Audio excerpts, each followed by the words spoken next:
Hello guys, আসসালামু আলাইকুম। সবাই কেমন আছেন? আশা করি সবাই ভালো আছেন। আল্লাহর রহমতে আমিও ভালো আছি। তো আজকে হচ্ছে সকাল সকাল বৃষ্টি শুরু হয়েছে, তো দেখে মনটা ভালো হয়ে গেল। কারণ কয়েকদিন যাবৎ অনেক গরম ছিল, তো আলহামদুলিল্লাহ বৃষ্টি হচ্ছে। দুদিন যাবতই বৃষ্টি। তো হচ্ছে সকাল সকাল আমার কাজ যেটা, আমিও বৃষ্টির সাথে সাথে আমিও খিচুড়ি পাক করা শুরু করে দিলাম। আসলে বৃষ্টি হবে, বৃষ্টির দিনে এত ঠান্ডা ঠান্ডা সুন্দর একটা আবহাওয়া, তার উপর যদি খিচুড়ি না হয় তাহলে কেমন হয়ে গেল না? তো আমি এখানে হচ্ছে পোলাও চাউলগুলো সুন্দর করে ভেজে নিচ্ছি, ব্রেস্তা করে নিচ্ছিলাম আগে। তো আর এদিকে হচ্ছে মুগ ডালটা ভালো করে ভেজে নিব, দেন হচ্ছে মুসুর ডালও কিছুটা অ্যাড করে দিব। আর এইখানে হচ্ছে আমি প্রেশার কুকারে গরুর মাংস দিয়েছি, গরুর মাংসটা কষানো হয়ে গেছে এখানে।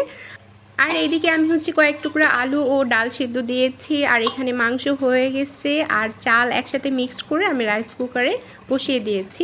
দেন হচ্ছে এই যে আমার খিচুড়ির ফাইনাল লুক দেখেন কতটা সুন্দর হয়েছে, দেখতে যতটা লোভনীয় লাগতেছে খেতেও কিন্তু অসাধারণ হয়েছে।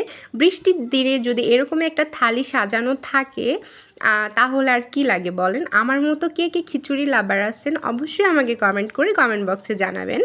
আর হচ্ছে তার সঙ্গে যদি এরকম সুন্দর এক গ্লাস কোক থাকে তাহলে তো কোনো কথাই নাই।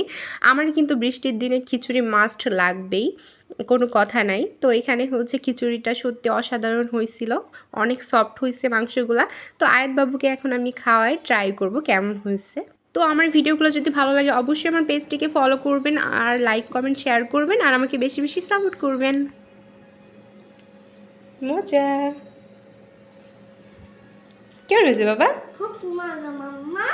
ইয়াম্মি।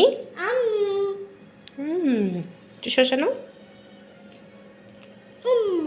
একটু কোল্ড ড্রিঙ্কস খাও।